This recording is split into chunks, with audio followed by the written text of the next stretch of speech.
Here we go, the one you've been waiting for. S7, one lap time attack on the WeatherTech Raceway Laguna Seca in the SF19 Super Formula Honda, the Formula One car. Man alive, is this one a ride?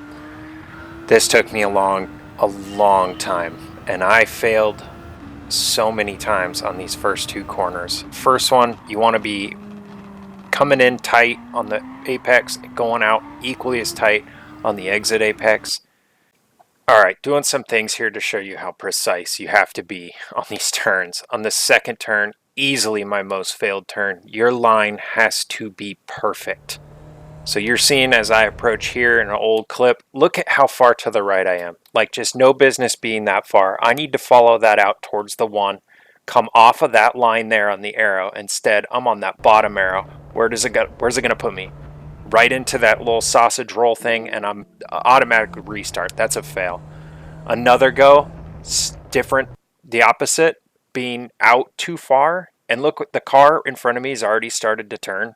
I'm just now going to start turning here, and it's just too late. It's way too late. Like, look at where my car's pointed. Of course I'm going off into nowhere. You have to be so precise. Now watch the way I take it in real. Boom. Look, you want to be parallel with that sausage roll every time you go past one of these turns. This next one, what a nutty turn. You don't brake at all. You literally find the end point of that, and you want to align your car again with that little sausage roll thing perfectly parallel, because that's pointing you in the direction your car should be going to prepare you for the next part of the track. Coming back here, boom, couldn't be any more perfect. This is such a good turn here. Again, look at the throttle when I'm going through. I'm not braking here. It's crazy how fast you have to take some of these turns if you want gold. Third one, you can see the lines, you can see the roll. I want to be square with that. This next one's nuts. I got to show you this in slow-mo. You got to follow that out to the white. Turn there. I went too far right. You could see the sand on my tire. And then once you get late, and if you have any of that sand, it's throwing off your car. Like if you try to turn or brake with that sand on your car, that's how like fine point a game of centimeters this is in this Formula One car, and how precise it is. Here's the real deal. I got this in slow-mo on this run. This is actually a BS way to go about it.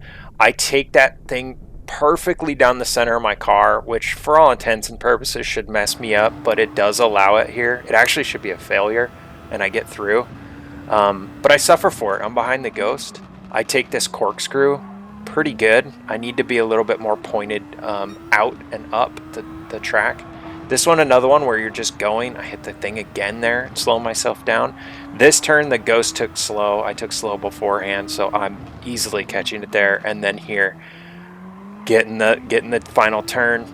Here, watch this. I'm like trying to push the at one point when I thought there was a nitrous boost, and there wasn't, and you can see I'm just frantically just trying to get it, and I miss it 0.439. I need 0.400. So coming up, this is like a couple runs after this one, and I'll let the audio speak for itself.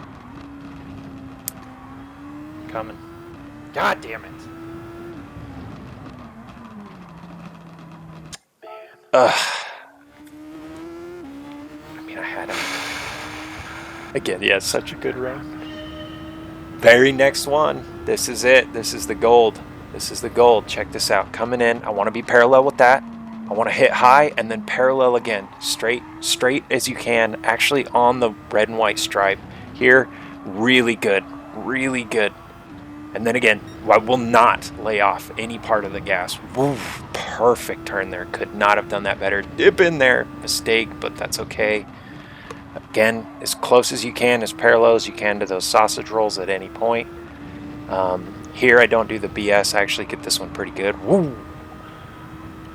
Coming up to the corkscrew. Staying in the line. I take the corkscrew really well, right? You want to bend it and then use that pocket in your throttle to get yourself up the track. Get wide here because this turn is longer than you think, but you don't need to brake. And then here, if I can nail this, I know I got him. And I hit it, and oh, there he is.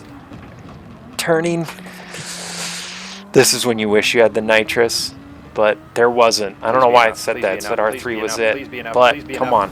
Yes!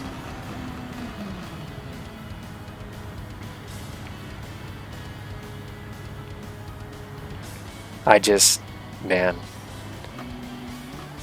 I must have done this one, guys, like, I would say close to 400 to 500 times. And I probably failed on the first 2 turns 200, 250 times. I just put so much time. I walked away frustrated. It was so different from anything else, right? I mean, I'm driving the Lamborghini and like there's like forgiveness in feet on those cars, on those supercars. But man, once you get into this Formula One car, is it just really strict about how precise you have to be, how perfectly you have to run the lines, how much you have to take advantage of the full width of the track and position yourself for all the upcoming turns and the speeds that you need to have. I told myself, man, when I was playing this, that when I was done, I was just going to be like, screw this. Like, this is stupid. And honestly, I came around on it. It taught me so much about just like where the pocket is on the track, and you can feel it when you're in it. Like you know when your turn is good immediately, and any overcorrection, if you're not, is devastating. And it, like, you could control it if you were racing and you didn't need to beat a gold medal time on the overcorrection, but you gotta slow down so much to fix the mistake that you just sacrifice too much time in a time trial to even try. And speaking of time, dude, 5-6 seconds faster than that. Oh my like God. For what I did, oh my goodness, those people are good. This gave me an appreciation for the game, and it was worth the time I put into it. It really was. What a great challenge, and I maybe should have been the last one in the series, but we're getting after it.